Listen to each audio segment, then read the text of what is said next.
Assalamu alaikum wa rahmatullahi wa barakatuh. Ahlan wa sahlan wa marhaban bikum. Welcome to the Sulaimaan Ravat show. Nice to be in your company once again, live from our studios here in Sunny Hill, Johannesburg this Friday evening. A bit of a cold front hitting again. It was a nice warm week, Monday to Thursday, but today the weather took a bit of a turn. They say we can expect a bit of a coldish weekend. Well, whatever the case, may Allah keep us safe, may Allah keep us happy, may Allah keep us content. It's been a while since I've been with you on the program live. The reason is a couple of weeks ago, unfortunately, I tested positive for COVID-19 and I had to go into isolation. I thank Allah I had no issues with breathing or no need for any oxygen or anything like that. However, the body pain was significant and the weakness was severe. I've never felt so weak in my life. But yeah, the main thing is you rest and you boost the immune system and you remain positive. Majority of people recover. You use your faith as your rock of support and you can overcome it. So to all those who send their well wishes and the du'as, really appreciate it. It's the du'as that carry us through. By the time I'd recovered, it was already the Hajj broadcast. That's why I'm back with you today for the first time in a while after Eid. Unfortunately, next week, I think there's a pledge line, so I won't be with you. But then again, hopefully after that, we'll be able to get back, on a bit of a rhythm. Now, this evening, we have a very important program, and the title of the program is Conflict, a Sign of a Divided or Dynamic Ummah. Conflict, a sign of a divided or dynamic ummah. Now, it's been a difficult few months for the Muslim ummah here in South Africa. There has been serious division, disagreements, arguments on major issues. When it comes to, for example, the issue of the suspension of mass congregational prayer in the masajid, the issue of social distancing during prayer in the masajid, the issue of moon sighting. We had a challenge with Eid al-Fitr, we had a bigger challenge with Eid al-Adha, and we saw that there was a small group of people who ordinarily do not perform Eid on a different date, now performing Eid one day earlier. So it's been a few months of a lot of disagreement, argument, division, if you want to call it that. Social media has been a buzz. It's the age of WhatsApp, right? So like somebody said, a friend of mine said, every Tom, Dick and Harry and his cat has an opinion these days. Every Tom, Dick, Harry and his cat has an opinion. Unfortunately, it's not only been a difference of opinion, it's degenerated into name-calling, very unfortunate name-calling, into questioning of people's integrity, into being very judgmental of people, and even to the point of questioning people's faith as to whether they were believers or hypocrites, or believers or unbelievers as a result of these issues. Now, there's great concern in the Muslim community of South Africa, and understandably so, not only amongst scholars or amongst leaders, but even amongst ordinary Muslims. They're worried. What does it mean for us these last few months? We've always had our issues as a Muslim community, but when it came to the big decisions, by and large, we found some common ground, some unanimity, especially through the vehicle of UCSA, the United Ulama Council of South Africa, which is fairly representative of the Muslim community, or largely representative of the different ideological leanings within the Muslim community. And we would find common ground on issues like moon sighting, on major national issues. And alhamdulillah, that was a strong point of the South African Muslim community. Now, if you look at the events of the last few months, the question in the minds of people is, where does this leave us now? How do we interpret what has happened in these months? And how do we now, kind of assess the way forward? So that's the title of the program this evening, Conflict, a Sign of a Divided or a Dynamic Ummah. I've got four guests with us on the program this evening. The one is Moulana Yusuf Ghafoor. He's the president of the Sunni Jamiatul Ulama. The other is Moulana Ismail Hazarwi. He is the vice president of the Sunni Ulama Council. The third is Moulana Abdul Khalik Ibrahim Ali from Cape Town. He's the Vice President of the Muslim Judicial Council. And the last of the four guests is Moulana Ibrahim Baam, who's the Secretary General of Jamiatul Ulama. So for the next hour or so, we're going to be having that discussion. And then in the last segment of the program, we focus on Lebanon. There's been a major blast there this week. The consequences have been catastrophic. And we will, in the last segment of the program, be speaking to Yusuf Mohammed, the CEO of Islamic Relief, and getting an update on the situation in Lebanon. But for now, let me welcome these very esteemed panel of leaders that represent different groupings and leanings within the Muslim community, and who are all members of UXA. Moulana Yusuf Ghafoor, President of Sunni Jamiat Ulama. Assalamu alaikum wa rahmatullahi wa barakatuh, and welcome to the program. Moulana Yusuf Ghafoor, assalamu alaikum. Okay, I see the image of Moulana Ismail Hazarvi. Moulana, assalamu alaikum wa rahmatullahi wa barakatuh. Welcome to the program. Alaikum assalam wa rahmatullahi wa barakatuh. All right, Moulana Yusuf Ghafoor, are you there? Assalamu alaikum wa rahmatullahi wa barakatuh.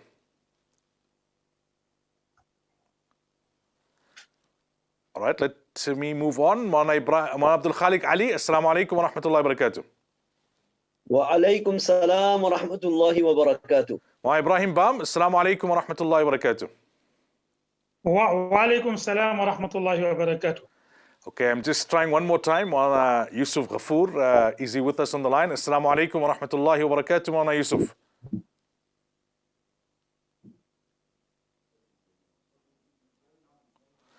All right, the title of the program, Conflict, a Sign of a Divided or Dynamic Ummah. Let me just take you through the guests quickly. We're just waiting, I think, is almost on the line. That's the President of the Sunni Jamiat Ulama, Ma Yusuf Ghafoor.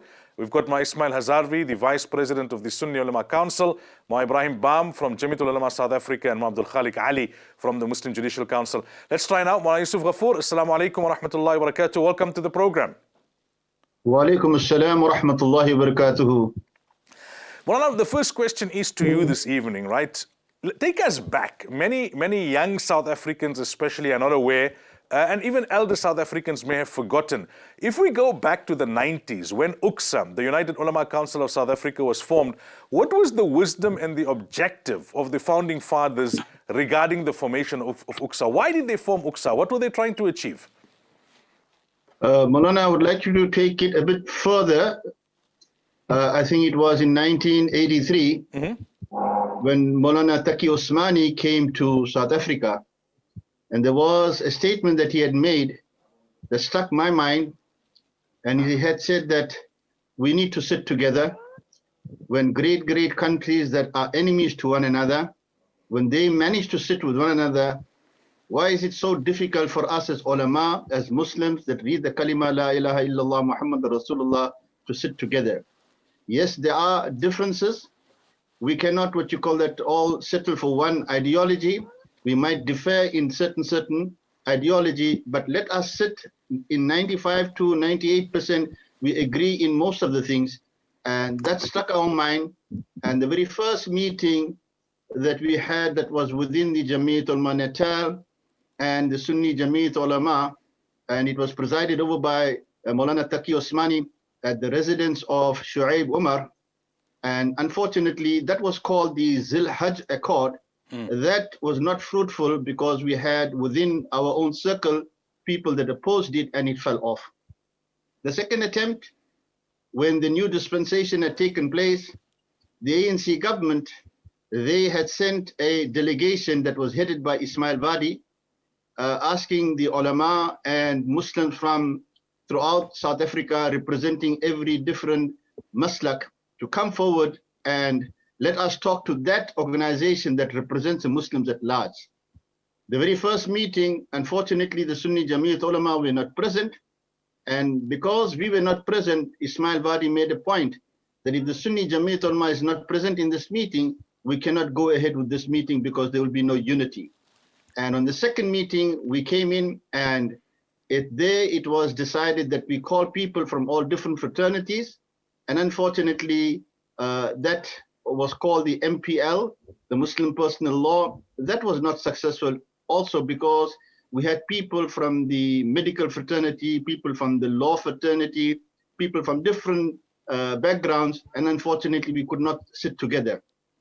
Till the late Moulana Yunus Patel and Shu'aib Umar and other leading ulamas that are late today decided, let the ulama sit together and let them form up an organization. And this meeting had taken place in Cape Town. And I'm proud to say that we had some very great shuyukh that were present in that meeting, like Sheikh Saleh Abadi. He was a person that read the Qirat, and he made the opening dua for the formation of UXA, United Ulama Council of South Africa. And the very first president of United Ulama Council was Sheikh Nazim. And the idea behind the whole thing was, we may have our differences. Yes, you have your differences. Nobody in this Uqsa is able to convince anyone. We will remain making our urus, we will remain whatever we are. Alhamdulillah, we represent Maslaka Ala Hazrat, and we will still remain with that. But let us sit together, and in fiqh masail, we can sit together, we all agree on these matters, like you'd see the moon sighting, etc. We all sit together, we share the very same views, and we have meals together. When we walk out, I am who I am, and I will remain who I am. They will be who they are, and they will remain as they are. But when it comes to meeting, we sit together, we share our views. Alhamdulillah, this has caused a lot of unity amongst the ulama, amongst the Muslims. Given the fact that what we are facing today in this country, when one looks at what's happening in the political arena, it is safely said that we got no future in this country. Everything that happens, it happens, you know how the people would say, the political leaders, we want this for our people, and everything is for them, nothing is for us. At this time and at this juncture, if we as Muslims do not open our eyes and sit together and be for one another, then I think we will be making a very big mistake. Yeah. So it is time that we unite, we stand together.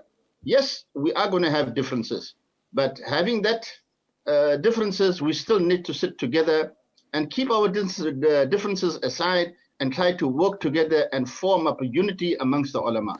Jazakallah. Shukran so much for that, Moulana Yusuf Ghafoor, the president of the Sunni Jamiatul Ulama, giving us the background to the formation of the United Ulama Council of South Africa. Very interesting, very relevant. Let me go now to the vice president of the Sunni Ulama Council, Moulana Ismail Hazarvi. Moulana, if you look at the last 20 odd years, do you think that UQSA has succeeded in creating unity between ulama formations? And then second part of the question, if you look at the recent months, the developments, the disagreements, the divisions, do you think it has impacted on the unity within UQSA and within the ulama fraternity? Ismail Hazarvi? Jazakallah, Moulana. Assalamu alaikum to the viewers, to the listeners, Wa alaikum assalam. to the panelists. Bismillahir Rahmanir Rahim. At the outset, may I just put a disclaimer in place. The seat ordinarily would have been occupied by our president, Moulana Sayyid Yusuf Saab. Unfortunately, he also is emerging and recovering from, COVID-19. And as some of us would know, recently he lost two of his elder brothers who succumbed to the virus. And we make dua that may Allah subhanahu wa ta'ala save the entire humanity from this current situation. Ameen. Ulama formations have been in existence for a very, very long time. There are agreements and there are disagreements as well. There are differences of opinion, there are differences of ideologies, major differences, and in some instances, subsidiary differences. The formation of UQSA, just in excess of about 3 decades ago, took into cognizance all these relevant issues and established itself as a forum, as a platform for the broader outlook and matters to deal with within the South African context itself. That being said, we can say that on matters of commonality, UQSA has emerged as showing a strength of combination of ulama bodies. There is always a quest within UQSA for broader participation, and its growth has demonstrated it, and we can say that the door of inclusivity has not been shut. Obviously, a criteria is in place and a criteria has been established for this. And if we take the second part of your question, that the recent developments, how has it impacted on the unity within UQSA? Then obviously we do understand that every action has a reaction. The Holy Prophet sallallahu ta'ala alayhi wasallam on Mount Faran said, قُولُوا لَا إِلَهَ إِلَّا اللَّهُ تُفْلِحُونَ. Very few people accepted that, and the majority then at that time blatantly rejected it. Human nature is highly variegated. Members of one singular family are sometimes seen to have opposite characters, maybe conflicting temperaments. UQSA has also had trying times since its inception, for a long period of time, 3 decades, being at service to the Muslim community, but has mostly stood the test of time. And the recent situation certainly has not been different in any way whatsoever. And Alhamdulillah has emerged stronger and sturdier, and there at the service to the Ummah at large. Shukran for that. It's time for us to take a break. When we come back, we're going to be speaking to Moulana Ibrahim Bam, Abdul Khalik Ali. We've got 4 guests with us this evening. The title of the program is Conflict, a Sign of a Divided or Dynamic Ummah. We've had conflict in the Ummah in recent months. We can't deny that. And we've got these ulama from various ulama bodies, and they are members of UQSA. And we're unpacking what has happened in the last few months with the view of how we now move forward. Because no matter what happens in life, you need to move forward. You need to learn from what has happened. You need to prepare for the future.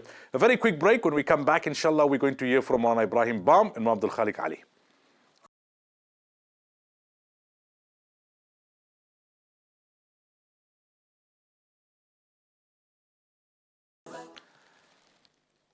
Conflict, a sign of a divided or a dynamic ummah. That's the topic of discussion this evening. Before the break, we heard from the president of the Sunni Jamiatul Ulama, Moulana Yusuf Ghafoor. He spoke to us about the wisdom and the objective of the founding fathers regarding the formation of UQSA.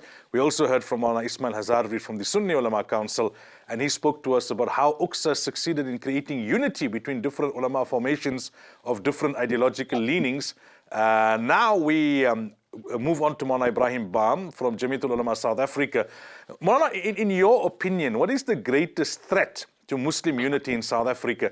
And have the developments over the last few months impacted on the unity of Muslims in South Africa? Has it weakened the extent of unity that we enjoyed, Moulana Ibrahim Bam? Assalamu alaikum wa rahmatullahi wa barakatuh to all the listeners and the viewers.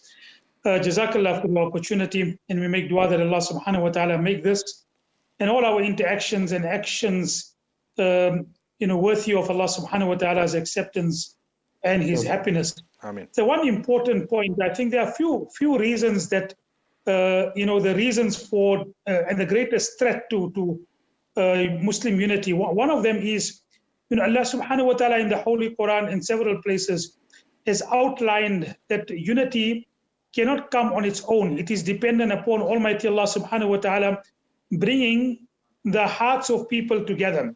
So we find in the 10th juz of the Holy Quran, Allah ta'ala says, وَأَلَّفَ بَيْنَ قُلُوبِهِمْ. Allah ta'ala brings the hearts together. لَوْ أَنفَقْتَ مَا فِي الْأَرْضِ جَمِيعًا مَا أَلَّفْتَ بَيْنَ قُلُوبِهِمْ. Even if you spend the entire world and all the wealth that it contains, you will not be able to unite people. Allah ta'ala is the one that unites people. And on what basis does Allah subhanahu wa ta'ala unite people? إِنَّ الَّذِينَ آمَنُوا وَعَمِلُوا الصَّالِحَاتِ سَيَجْعَلُ لَهُمُ الرَّحْمَنُ وُدًّا. Says Allah in Surah Maryam, those who have iman and who do righteous deeds, Allah will create a bond of muhabbat and love amongst them. So there is no doubt whatsoever that obedience to Almighty Allah subhanahu wa ta'ala, when people are doing good, Allah ta'ala brings people together. And transgression and disobedience of Almighty Allah subhanahu wa ta'ala takes people apart. People who have transgression and who do disobedience of Almighty Allah subhanahu wa ta'ala, they can get together for convenience, but it is not the real unity. The real unity happens when we have the obedience of Almighty Allah. That's one. So the disobedience of Almighty Allah subhanahu wa ta'ala is one of the reasons of fragmentation. And it is something that we should always be aware of, and we should always seek Allah's protection. The second thing is individual traits. Ulama and scholars have written that humility is the essence to be able to form unity. And there are great scholars who have made mention of this, that if you have pride and arrogance, no matter how much you speak about unity, you will not be able to foster unity. So I think one of the other aspects and the threat to unity is the lack of spiritual purification in the hearts of the ummah.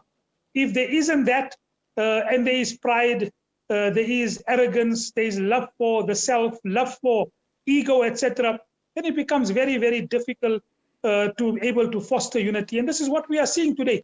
It seems that people are more interested about the individual opinions, the individual egos, and that does bring about a very great threat to forming of unity, which requires people to be able to have humility and not to be proud and arrogant. And I think the third reason, and I will just maybe make mention of that, and that is the aspect of one of the greatest threat is not managing our difference of opinion. Allah Ta'ala has ordained differences in humanity, differences in race, color, وَمِنْ آيَاتِهِ خَلْقُ السَّمَاوَاتِ وَالْأَرْضِ وَاخْتِلَافُ أَلْسِنَتِكُمْ وَأَلْوَانِكُمْ. Amongst the signs of Almighty Allah is the creation of the heavens and earth, and the differences of people in their colors and in their race, etc., and their languages. So Allah has made mention of it. Just as you have differences in that aspect, you also have differences in the intellectual capacity of people, in the way they look at things, the way their perspectives, etc. Now, differences, especially when it is not to do with fundamentals, is something that has always been in our Sharia. And that in itself is not bad. What is bad is that differences of opinion becomes the means of fitna, corruption, and disunity. And maybe I will just give you a small example how there was a difference of opinion, yet there was respect. Imam Ahmad ibn Hanbal, rahmatullah alayh, Imam of Ahl Sunnah, used to believe that when you bleed, then it breaks your wuzu. You know, when blood comes out of your body, then it breaks the wudu. So one day someone asked him that, what will you do if you have to read salat behind an imam who bleeds and doesn't believe that you have to make wuzu? Normally you believe that if I bleed, then my wuzu breaks. But what happens if you know that you are behind an imam who doesn't believe that, who doesn't follow that fiqhi juristic ruling, who believes that if a person bleeds, his wuzu doesn't break? And of course, there are ulama who hold those views and the imams who hold those views. So Imam Ahmad ibn Hanbal, rahmatullah alayh, replied in such a beautiful manner, and he said, are you telling me that I must not read namaz and salat behind Imam Malik or Imam Layth ibn Sa'd, rahmatullah alayh, two great scholars in our history who had the view that bleeding does not break the wuzu? Now, can you imagine that type of respect despite the difference of opinion in the juristic ruling? So that is, I think, the three things. One is disobedience, and of course, when people have iman and amal salihah, it brings about love and muhabbat, as Allah has made mention in Surah Maryam. And when there is disobedience, then that becomes a barrier to Muslim unity. The second aspect is, our spiritual purification. If we don't have spiritual purification, especially if we don't have humility and we have pride and arrogance, it becomes a barrier to Muslim unity. Yeah. And the third aspect is not managing our difference of opinion. Moulana, you had asked the question that how has this impacted upon unity? I think there is a potential. And obviously, we do not have the unity as we are supposed to have. And I hope, inshallah, one day it comes. I think this UQSA had been a vehicle of bringing people from different backgrounds and different views together in a very useful platform. And it will always remain, inshallah. It will always try in its utmost. But there have been other developments that has the potential to really fragment the ummah. And we hope that, inshallah, better sense would prevail all around to be able not to have this happen. Ameen. Abdul Khalik Ali, Deputy President of the Muslim Judicial Council, if I can bring you in at this juncture. If you look at how matters unfolded during the lockdown, especially with regards UQSA's call to limit mass congregations in the masajid, and then the subsequent reaction from certain ulama quarters, would you say that this is indicative of a fragmented Muslim community, or rather would you say that this is indicative of the vibrancy of the Muslim community? Abdul Khalik? Yes, Bismillah ar-Rahman ar-Rahim. Assalamu alaikum wa rahmatullahi wa barakatuh. The reality of the situation is that when I sit at a distance from the Western Cape and I observe how things has been unfolding nationally, the reality is that I would like to compliment the decisive leadership of UCSA, as well as that of some of our other member bodies, our other institutions. UCSA, as we have heard, there had been many other challenges that has been placed to UCSA. This particular matter here, during the past few months, has really challenged the authority of the United Ulama Council of South Africa. And not only the United Ulama Council of South Africa, but rather that of other ulama institutions. And when you speak about fragmentation, then to who do you refer? And what are we referring it to be? Fragmented from what? The reality of it is, and truth must be told by the fact that if you look at the formation of the United Ulama Council of South Africa, there is a segment, a certain persuasion that brought about this extent of challenge to the position of the United Ulama Council of South Africa. And therefore, despite that, I mean, we are now a few months since that particular issue in terms of the temporary closure or the temporary suspension of congregational prayers. We have moved away from there. The fact of the matter is today where we stand and we do an assessment of how the position of UCSA has been accepted and embraced by the general public in South Africa broadly, then it stands to be admired by the fact that despite all of those particular challenges, Alhamdulillah Rabbil Alameen, we come out of this by holding our ground, by saying that the dynamic role and the decisive role that ulama ought to be played had been undertaken by the United Ulama Council of South Africa. And I think our members on the panel has made reference to difference of opinion. Difference of opinion is a blessing. The fact of the matter is that it is deep down in the history of Islam that we find, Alhamdulillah Rabbil Alameen, there had always been difference of opinion. And how to manage our difference of opinion is ultimately the type of message that we will be able to project out to our community and our society. The community, our community in South Africa, they are not an ignorant community. They are an informed community, largely by the fact that what they see on social media, what they hear and what they read and so forth. The reality of it is that would have given them a sense of understanding of how the United Ulama Council has dealt with this, and that segment or that sector that has taken up a different position, how they have dealt with this particular matter. And I think we can be able to be proud about the fact, sincerely, and humbled by the fact that we have dealt with it in a most appropriate, in a dignified, respectable way, despite the fact that how much our members has been slandered, the type of terminologies that has been thrown at the United Ulama Council of South Africa, or even some of our members. There had been an order, a discipline, a level of adab, a level of respect in the manner, and that in itself, I feel, is dynamic in responding of how others has dealt with this particular situation as we find ourselves in. Let me go back to the president of the Sunni Jamiatul Ulama, Moulana Yusuf Ghafoor Sahab. Moulana, differences and differing views, ikhtilaf, is part of our legacy as Muslims. However, what we saw in recent months is a display of hostility and animosity against those who hold a differing view. And that has never been the makeup of the scholars of the past. Now, the specific question is, what has gone wrong? Why are we witnessing unprecedented levels of name-calling against scholars and against bodies with whom we disagree? Jazakallah Moulana for that question. The viewers need to understand that the United Ulama Council represents the majority of the ulama body.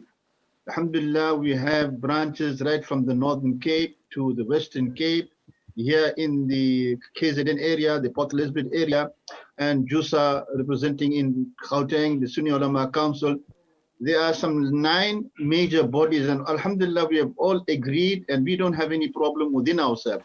It is just a minority group that amongst a few ulama that have opposed us, and this is something that we cannot stop.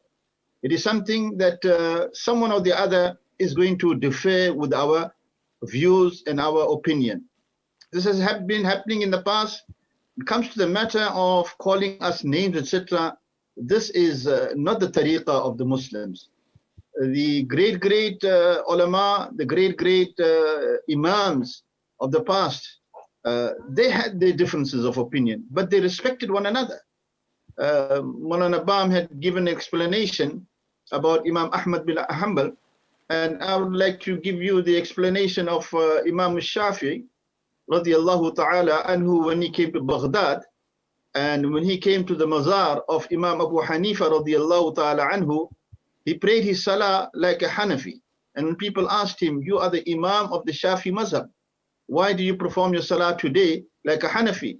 And he said, shouldn't I respect the person that lies in this tomb? So it goes to show that our people in the past had the differences of opinion, but when it came to adab and respect, they respected one another. So today, unfortunately, those few people that have opposed UQSA, and it hasn't been happening from now, it's been happening from the inception of UQSA. From the time UQSA was formed, we had this kind of problem. And I must tell you, members that formed UQSA were people like the late Moulana Yunus Patel, the late Dr. Abbas Khan, and the late Moulana Faisal Khan, and the late Sheikh Saleh Abadi. These people were people that actually at that time said that no, we cannot win everyone. We cannot win everyone, but we definitely are representing the majority. And if you look at it, alhamdulillah, the followers of UQSA are throughout South Africa, and we have always showed that adab and the respect. Moulana Bam, for that matter, were called funny names. The Sunnis have been called funny names. We've been called like the Kabar Pujaris, etc. We did not respond in the very same way.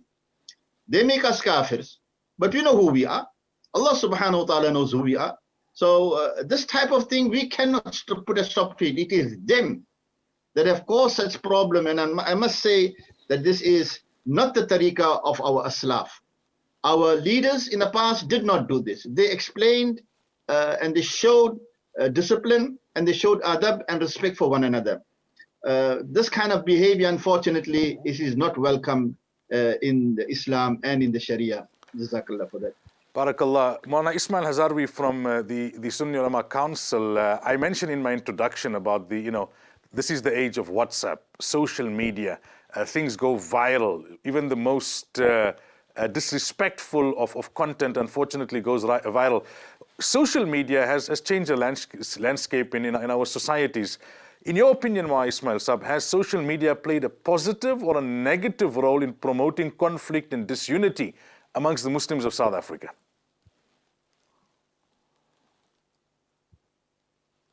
Moulana Ismail Hazarvi?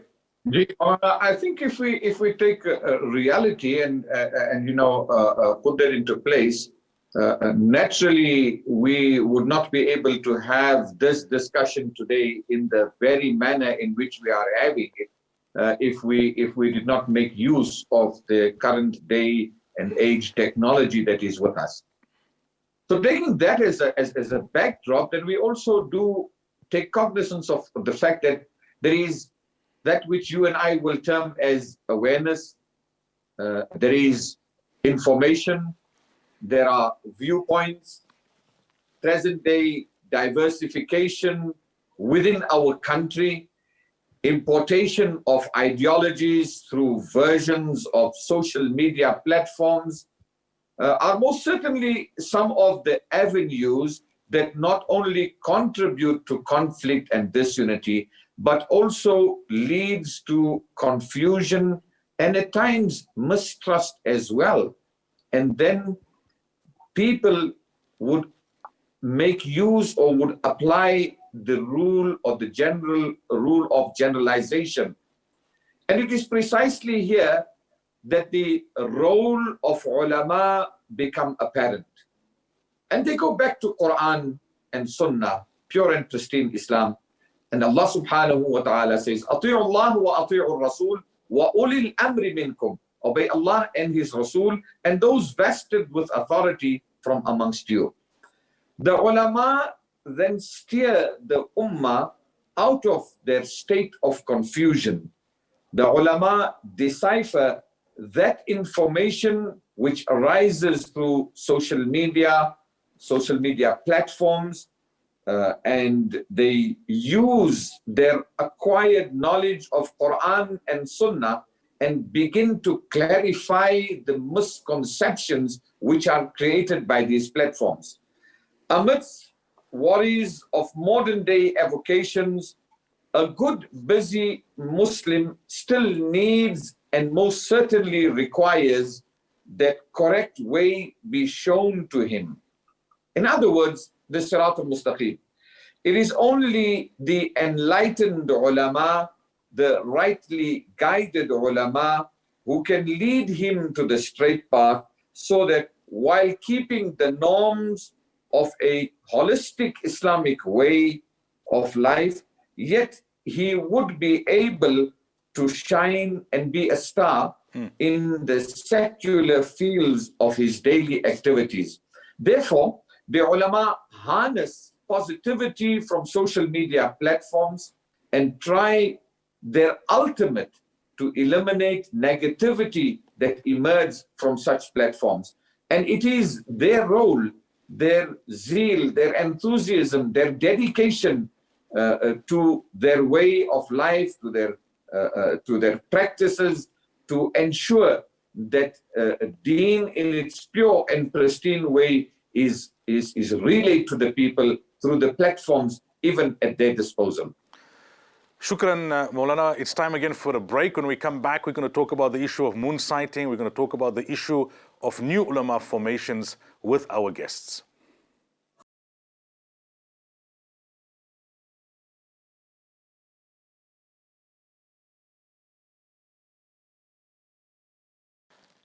Welcome back. So the topic of discussion is conflict. Is it a sign of a divided or a dynamic ummah? Our guests, Ma Yusuf Ghafoor, the president of the Sunni Jamiatul Ulama, Ma Ismail Hazarvi, he's the vice president of the Sunni Ulama Council, Ma Ibrahim Bam, secretary general of Jamiatul Ulama South Africa, and then you've got Ma Abdul Khalik Ali from the Western Cape, he's the vice president of the Muslim Judicial Council.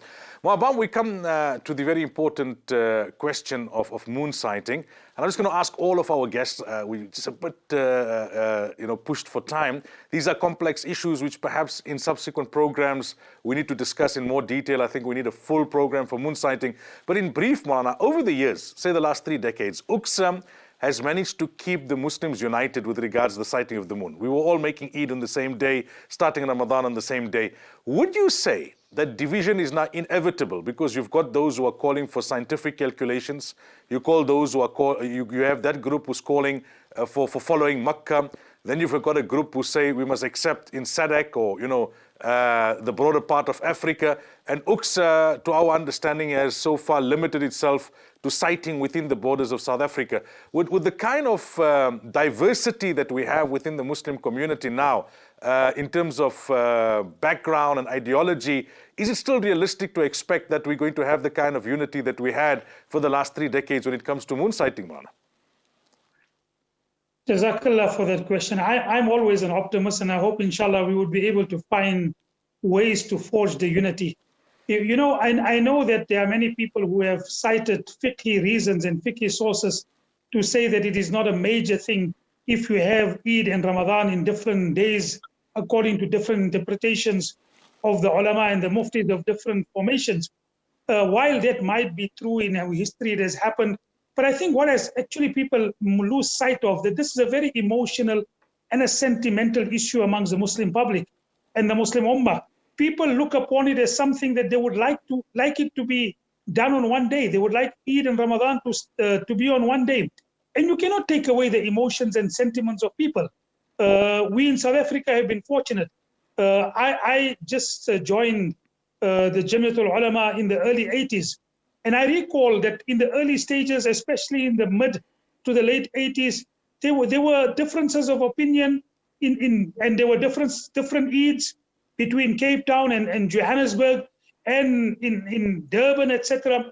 And it left a very bitter taste amongst the Muslim Ummah. And since then, maybe when UQSA took over for over 2 decades or so, maybe more than that, we have been able to forge unity. And comparative to what is happening in other parts of the world, we have had Ramadan and Eid by and large, almost 95, 99%, everyone have eaten on the same day.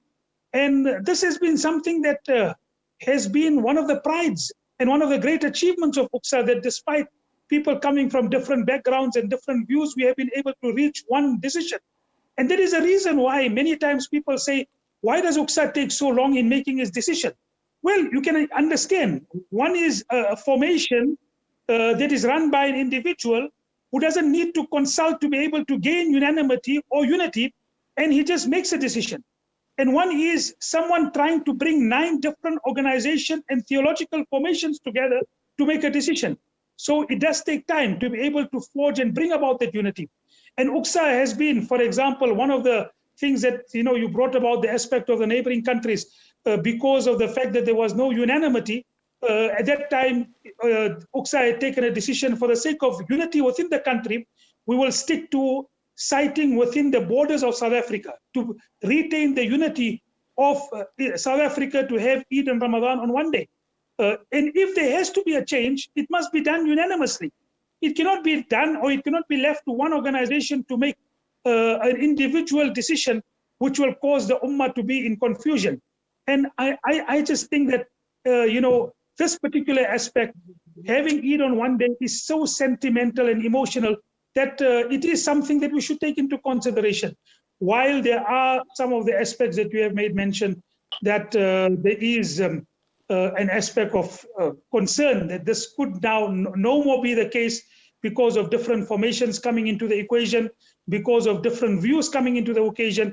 I would like to think, and of course, UQSA will go the extra mile, even in reaching out to other organizations and other formations to be able to bring about unity in this important emotional and sentimental aspect of the Muslim Ummah. Abdul Khalik Ali, the dynamics in the Western Cape are different to other provinces of South Africa. What is the experience of the MJC regarding social cohesion in general and within the ulama ranks in particular? We make reference to Cape Town as the mother city, Moulana Sulaimaan. And there's a reason why it is referred to as the mother city. It is what cements and brings together the ummah and the community. We are very, very grateful to Allah subhanahu wa ta'ala for the role that the Muslim Judicial Council has played, both in UQSA and beyond UQSA, and at the same time be able to say the type of leadership that has been required that we needed to do. Now, when we speak about social cohesion, remember, and this is our message all along, that we are citizens in our country. And South Africa is a blessing for the Muslim community, where we can freely, alhamdulillah, Rabbil Alameen, practice our religion. And sometimes I think, we take that freedom that we have for granted, that we are able to throw these filthy terminologies at each other. We take for granted the great blessing that Allah has blessed us with. So social cohesion speaks about the aspects relating to being connected with a community, with a people, with our citizens.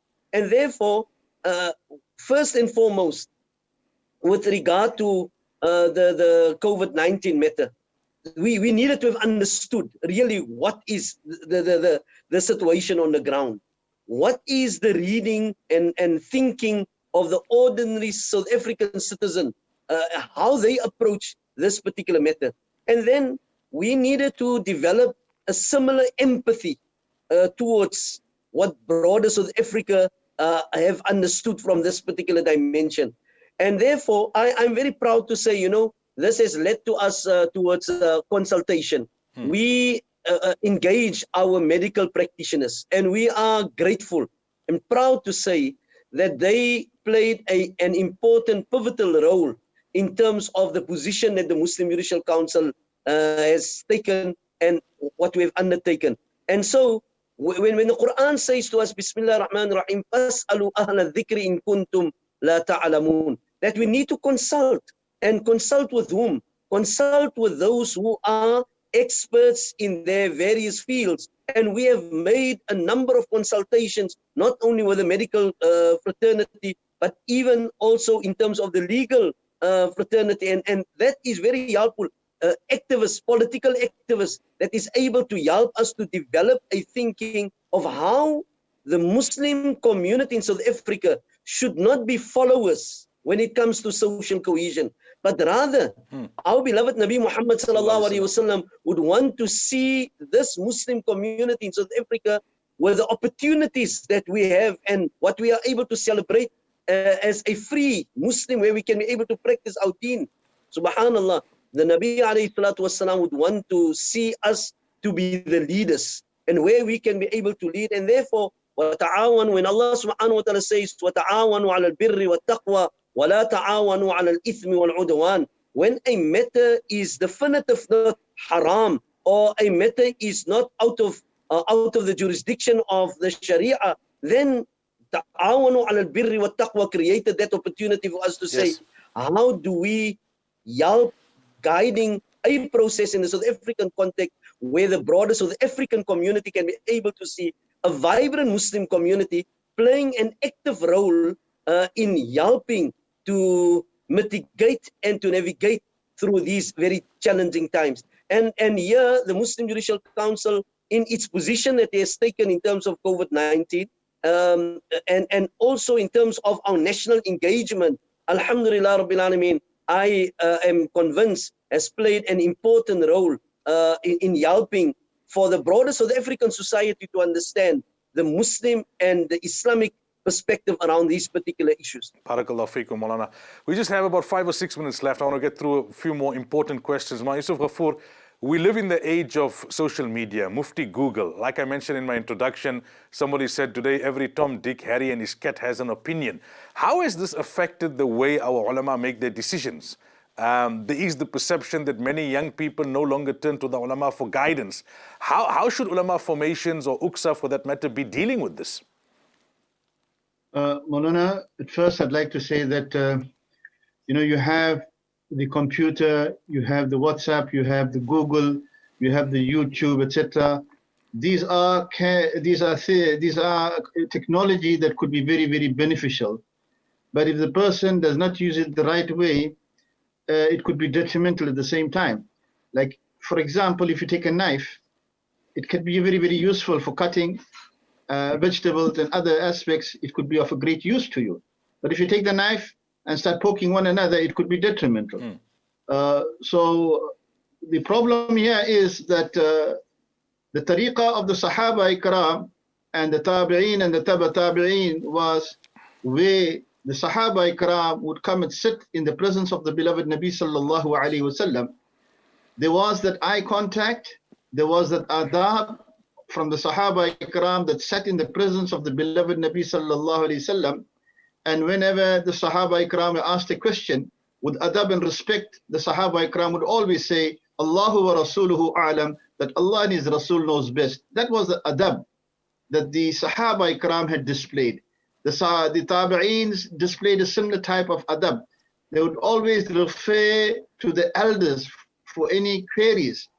But these days, as you have mentioned, people would refer, they find it very, very easy to refer to the Google and other information where they could get easily instead of going to the ulama. But ultimately, it is the imams and the ulama that will give you guidance as to how to go about following the Sharia. Like for instance, you have a question about Salah, Google is not going to mention or show you how to go about performing ruku, how the proper method of making sajda, etc. This type of information, people will still have to refer to the ulama. My message here is that, yes, Google, WhatsApp, YouTube, it could be very, very beneficial. Used the wrong way about, it could cause detrimental to the people. Well, Ismail Hazarvi, there is one question that's asked by the professionals, by business people. They say, okay, UCSA is there, it's played a great part and we respect it, but it's an ulama formation exclusive to ulama. Should there not be a space within UCSA for business people, for professionals? The stark reality is that Islam does not create any form of separation between various fields of studies. The entire and absolute Islamic religious movement in its journey of 1400 plus years always surged ahead, albeit hurdles and obstacles at times and at various intervals. The rapid growth, expansion and rise of Islam must be attributed to the dedication, the devotion, zeal and enthusiasm of great luminaries and scholars who left indelible marks in the history of Islam. They were scholars, be they scientists, mathematicians, they were bearers of creative thinking. Their contributions have been indeed acknowledged in the fields of astronomy, medicine, optics, physics, chemistry, geography, philosophy, etc., etc.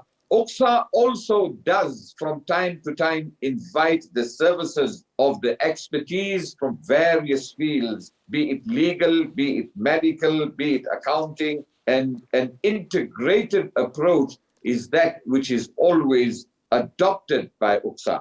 We should move towards duality of education, even at our Darul Uloom levels, and we should tread on the path of our illustrious predecessors.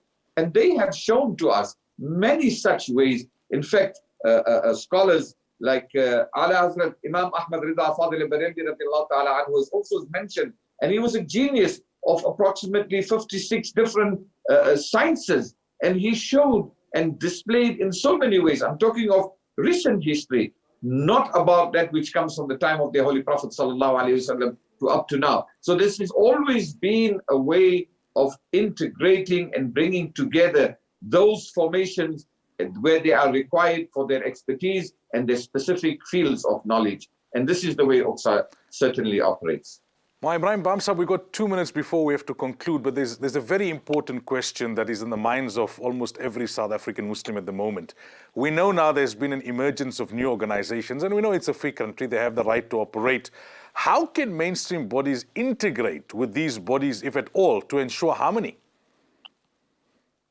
Well, I think an important question. Personally, as you have said, it's a free country. Just as you have a proliferation of political parties that come to the fore from time to time, maybe not in the same sense and not with the same motive and intentions, you are going to get different formations that come up from time to time. Some will continue, some will fall by the wayside, some will continue. You look at Jamaat Ulama South Africa, we have been, formerly known as Jamaat Ulama Transvaal from 1923. So there's no stopping people from forming different formations. I would just say 2 things. I just hope that one is in the interaction and in the voicing of opinions and views. I hope there can be respect. And while you can voice your view and your opinion, I think 2 things. One is the importance of respect, and the second thing is, I think on certain essential fundamental issues, there should be harmony and there should be a getting together, irrespective of different views on other matters. Finally, Abdul Khalik Ali, in a minute, if you can, a closing word to the Muslims of South Africa. Bismillah ar-Rahman ar-Rahim. To all our Muslim brothers and our sisters, keep faith and be hopeful of the mercy of Almighty Allah subhanahu wa ta'ala. In these days that we have experienced recently, Allahu Akbar, when people are going to reflect back 100 years' time, they are going to see how the Muslims have dealt with this particular pandemic, the crisis that we found ourselves in. And therefore, the opportunity that it is for us is to say, isti'adad lil maut, preparedness for us to die and to return to Almighty Allah subhanahu wa ta'ala. Secondly, the importance of shura, consultation amongst our ulama, is one of our great blessings here in the Western Cape and across the country. We need to hold on to that. The last 2 things that I just want to make mention is COVID-19 is a learning opportunity. and it is also a dawah moment.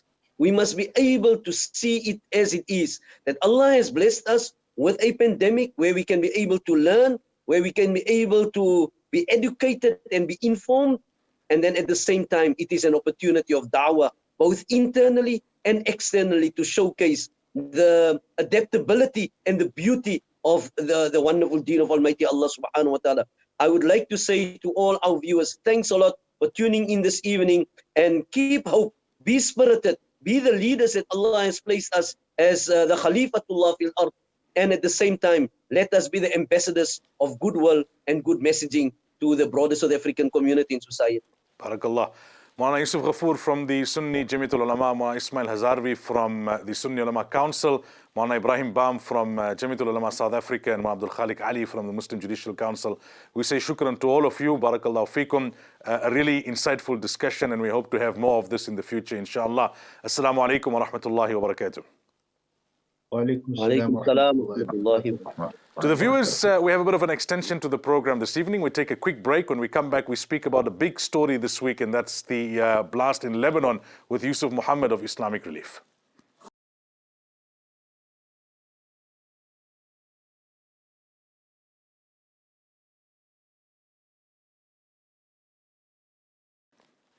Welcome back. The big story this week from the Middle East has been the blast in Beirut and Lebanon.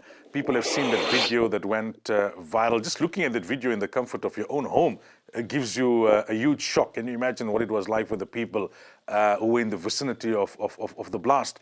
Now, joining us on the line, we have the CEO of Islamic Relief in South Africa, Yusuf Muhammad. Yusuf, assalamu alaikum wa rahmatullahi wa barakatuh. Welcome to the program.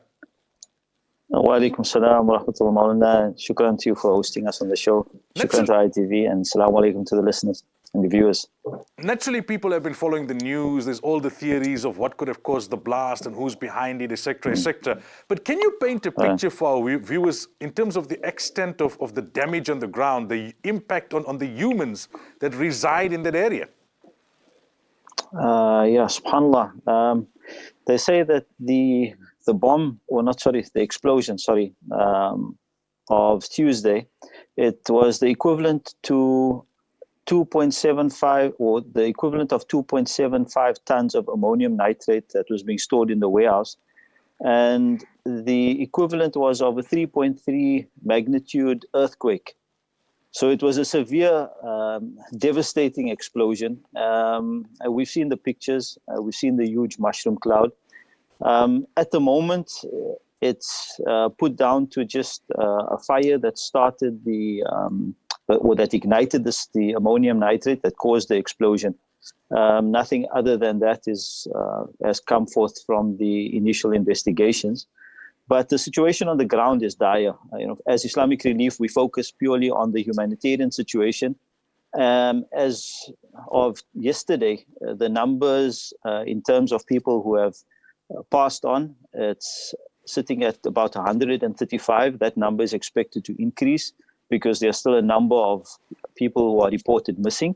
Then there's also estimated number of people who have been injured at just over 4,000, and that number is also increasing.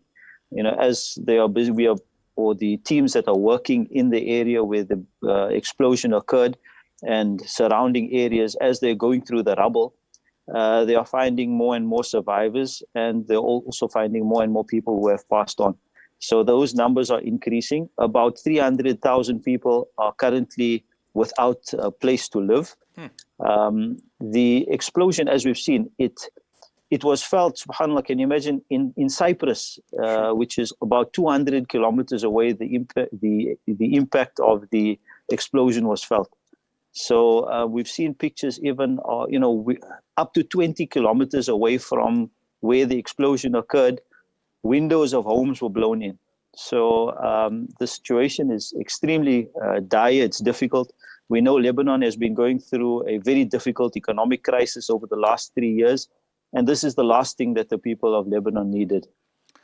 Normally what happens when there's a catastrophe like this is there's a lot of media attention, and people tend to be very focused for the first few days. But when it comes to helping the victims, the real work starts in the subsequent days. Take us through the process now. The different relief organizations globally will be coming in. They will be trying to get access. And like you say, Lebanon has already had many difficulties that it was already dealing with. What kind of effort now, what kind of assistance is required in the coming days, weeks, and months? Okay, maybe just to give some context to Islamic Relief's involvement in Lebanon. Islamic Relief has been involved in Lebanon since 2006. The war in July of 2006 was when Islamic Relief entered into Lebanon to assist with those that were affected by the war. In fact, we were the first organization to reach in the south, the place of Qana. Islamic Relief was the first relief organization at the time when very few international relief agencies were active in the area. Since 2006, we know the situation in Lebanon has always been volatile. And we've remained there since then. Lebanon currently is home to about 500,000 Palestinian refugees and about 1.5 million Syrian refugees. So, our work primarily has focused around providing assistance to refugee communities. And when the explosion occurred, alhamdulillah, our team was there to respond immediately. So the primary thing in a situation like this is that no one organization can manage to attend to the needs of the people that have been affected. So you find clusters of NGO, or the NGO cluster, together with the authorities in Lebanon. They immediately got together to do what they call a rapid needs assessment. So there are various phases when it comes to intervention like this. The first phase will deal with the immediate needs. People, because their homes have been destroyed, as we've seen on the pictures. Hospitals already in Lebanon because of COVID-19, the hospitals already coming under strain. In fact, with the explosion, 4 hospitals are currently out of operation. And this hospitals already being strained, this has put an additional burden on the medical facilities in Beirut itself. And people have had to be moved to hospitals up to 50 kilometers outside of Beirut. But coming back to the initial response, as it is now, our response is divided into 2 phases. The immediate response, which is expected to last for about 3 months, and thereafter we'll start with the medium to long-term interventions. The most NGOs, as I mentioned now, because of lockdown that has impacted all countries around the world, it's very difficult to get into Lebanon. And alhamdulillah, because we are there, we are able to respond. And before we'd have other organizations that would be able to travel to Lebanon and assist the organizations in whatever way they're able to, whether it's with, sometimes we send medical teams. That's not going to be possible now. The organizations that are in Lebanon are the ones that can respond. So, they are going to be needing assistance from other organizations that would typically, assist or implement projects through them, and from the general the global community. Lebanon is going to need lots of assistance. Now, they estimate that the damage that has been caused by this explosion is about $2.3 billion. Sure. That is the estimated budget.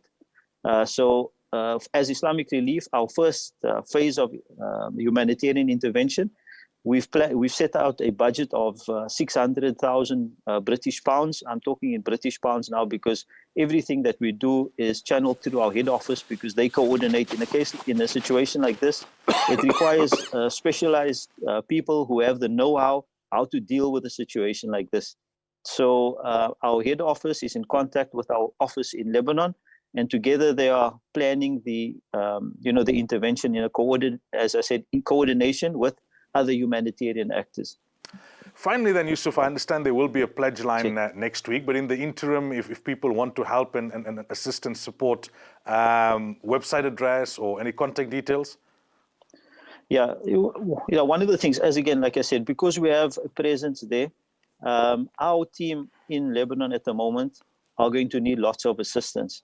The initial intervention, as I mentioned, we've budgeted about 600,000 British pounds, which is equivalent to about 12 million rand. Of that, Islamic Relief South Africa is already, because we have a reserve fund when it comes to emergencies, we've already pledged 3 million rand from Islamic Relief South Africa, which has been released on our behalf by our UK head office. So now we are planning, inshallah, to recover that funds to meet our pledge. And in order to do that, part of our fundraising initiative is to have a pledge, inshallah, on Friday, next week Friday, which is the 15th, inshallah, Friday the 15th of August on ITV networks. And inshallah, we hope that our community, as they've always done, will come out in their numbers on that night, inshallah, to support our brothers and sisters in Lebanon at this very difficult time are in need of us. We know, everywhere around the world, everyone's been impacted by the global pandemic.